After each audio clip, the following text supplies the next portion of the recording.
Assalamualaikum warahmatullahi wabarakatuh. Perkenalkan, nama saya Lira Fadila, BP 20160018 dari kelas 2 VAR 1. Saya dari kelompok 4 sebagai pemateri. Oke, Assalamualaikum warahmatullahi wabarakatuh. Perkenalkan, nama saya M. Raya Ananderis, BP 20160017 dari kelas 2 Farmasi 1. Saya di sini dari kelompok 4 dan di sini saya sebagai pembaca materi. Perkenalkan, nama saya Maira Diazani, nomor BP 20160035 dari kelas 2 VAR 1 dari kelompok 4. Saya sebagai pembaca materi. Baiklah, perkenalkan, dari kelas 2 berasal dari kelompok 4. Maka di sini saya sebagai pemateri. Assalamualaikum warahmatullahi wabarakatuh. Perkenalkan, saya Lucy Widatul Sukma, BP 20160007 dari kelas 2 VAR 1 dari kelompok 4. Di sini saya sebagai pembaca materi. Assalamualaikum warahmatullahi wabarakatuh. Perkenalkan, nama saya Dini Selvia Anita dari kelas 2 VAR 1 nomor BP 201600008 dari kelompok 4. Di sini saya sebagai pembaca materi. Oke teman-teman, saya di sini akan membahas tentang mikromeritik.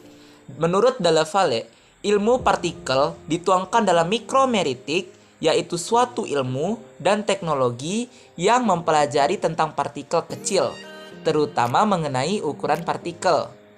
Ukuran partikel dalam bidang farmasi sangat penting karena berhubungan dengan kestabilan suatu sediaan. Ukuran partikel juga menentukan sistem dispersi farmaseutik. Metode penentuan ukuran partikel. Yang pertama adalah metode pengayakan, di mana metode pengayakan ini merupakan metode yang sederhana dengan menggunakan alat atau mesin seperti ayakan.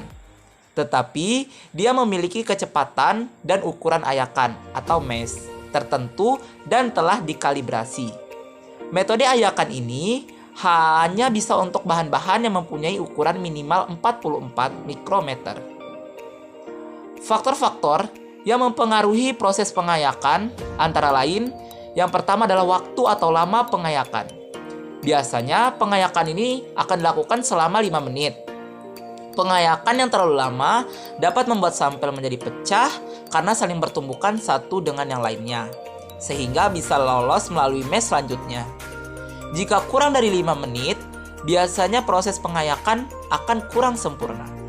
Sedangkan yang kedua adalah massa sampel.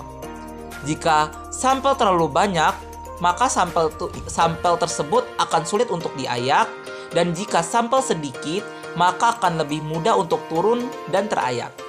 Lalu yang ketiga adalah intensitas getaran, di mana semakin tinggi intensitas getaran, maka akan semakin banyak terjadi tumbukan antar partikel yang menyebabkan terkikisnya partikel tersebut. Dengan demikian, partikel tersebut tidak terayak dengan ukuran tertentu. Nah, keuntungan dari metode pengayakan ini antara lain, yang pertama adalah sederhana, praktis, mudah, dan cepat. Lalu yang kedua adalah tidak membutuhkan keahlian tertentu dalam melakukan metodenya. Yang ketiga, kita dapat mengetahui ukuran partikel dari kecil sampai besar.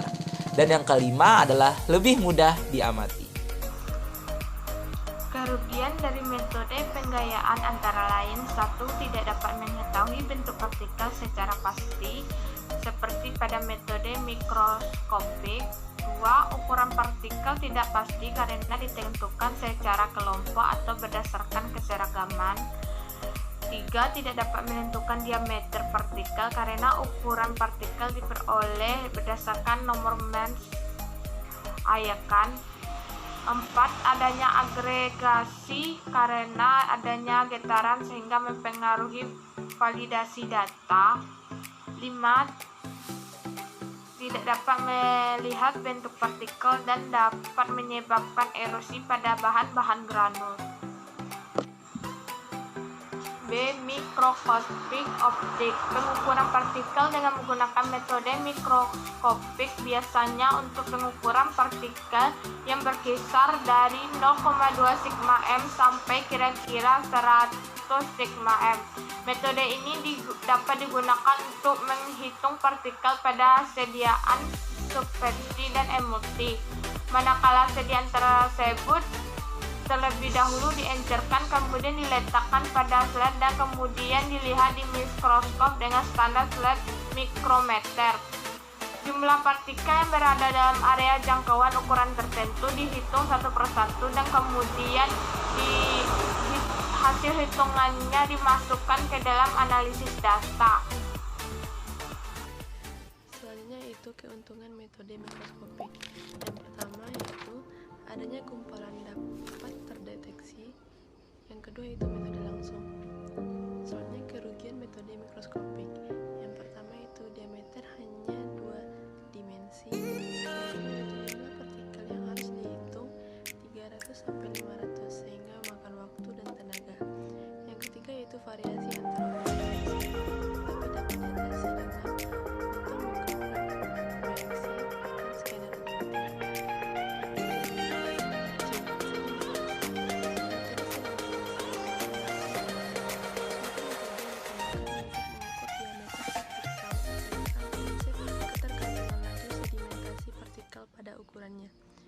Ukuran partikel ini dinyatakan dalam suatu simulasi dengan rumus DST sama dengan akar dari 18 N0 H per PS kurang P0 G kali T, di mana H yaitu jarak yaitu dalam waktunya T, DST yaitu garis tengah rata-rata dari partikel berdasarkan kecepatan sedimentasi, PS yaitu kerapatan partikel, P0 yaitu kerapatan medium dispersi, percepatan karena gravitasi, dan R0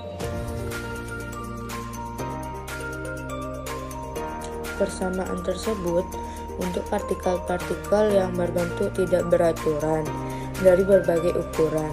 Untuk menggunakan hukum Stokes, laju sedimentasi dari suatu partikel tidak boleh terjadi turbulensi, karena hal ini akan mempengaruhi sedimentasi dari partikel. Aliran turbulensi atau laminar dinyatakan dalam angka Reynolds. Selanjutnya, pengukuran volume partikel atau Coulter counter. Prinsipnya, jika suatu partikel disuspensikan dalam suatu cairan elektrolit, kemudian dilewatkan melalui suatu lubang kecil pada kedua sisinya ada elektroda. Saat partikel melewati lubang, akan memindahkan sejumlah elektrolit sesuai dengan volumenya, maka akan terjadi sesuatu perubahan tahanan listrik. Laju penghitungan yaitu 4000 partikel per detik.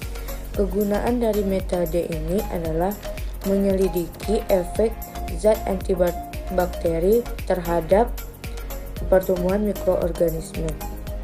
Hubungan serbuk. Yang pertama ada porositas atau rongga.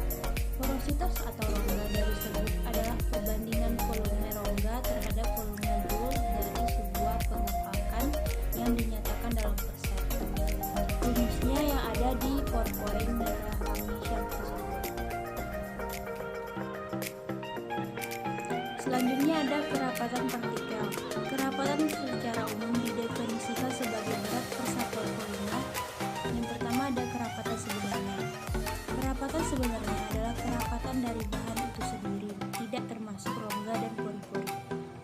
Alat yang digunakan untuk mengukur kerapatan sebenarnya yaitu densitometer helium. Densitometer helium digunakan untuk menentukan kerapatan serbuk yang berpori. Pigmometer adalah sebuah alat yang dapat digunakan untuk mengukur kerapatan sebenarnya dari sebuah paritan dan dari benda aktif.